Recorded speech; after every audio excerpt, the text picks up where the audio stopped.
Hello YouTube, this is Omagent here and welcome to another episode of Zombie Analysis. In this video I will be discussing Dr. Edward Rictofen, his storyline if you follow his paths through Black Ops 2 rather than Maxis's, and the endgame that follows, and how this affects the future maps and storyline. Rictofen has always wanted control and power. In Black Ops 1, his dream was to use the MPD to gain this power, thinking that if Samantha, a little girl, could control the undead horde with it, he, the magnificent doctor, could use it to rule the world, creating a new world order with himself ruling over humanity as an all-powerful god. When he finally gained access to the MPD in Moon, he realised it was a blunt tool. He could not control the undead horde, and although he could telepathically communicate with humans that were exposed to 115, he could not control them.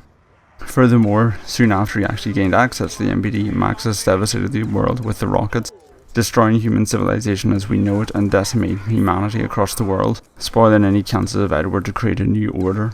However, Rictofen came up with a plan B, so to speak. He planned to communicate with survivors who, in desperation, had eaten zombie flesh and infected themselves with 115. He would talk to them in their head and convince them that eating the flesh of zombies made them stronger, and so the flesh was born, a religion based around eating zombies to thrive in the post-apocalyptic world, with Rictofen as their god. However, Rictofen was not just satisfied with being a god over these people, he wanted full control. He also was starting to miss a physical form, the ability to touch, to taste, to feel, to smell. And so he ordered the flesh and other survivors that would listen to him to erect towers across the world to manipulate a universal energy force known as Orgon. Normally a passive force, but with a network of towers across the globe it could be manipulated, granting Rictofen a greater level of control over 115. This level of control would allow him to manipulate the zombies as he wished, removing them as a threat to the civilization that Rictofen deemed worthy to thrive, and control any human exposed to 115 completely, specifically members of the flesh religion. With these tools at his command, he could build a new civilization, rising from the ashes of Maxis' inferno, with himself in complete control. However, this plan played out quite differently. The Green Run Quartet, who had already activated 2 towers for him, travelled back in time to before the shattering of the Earth, which gave Rictofen a unique opportunity, the chance to rewrite history. He convinced Dullinger to follow his commands one last time, and, with the network in place, the MPD under his command, and Orgon energy subjected to his will, he could begin his final plan.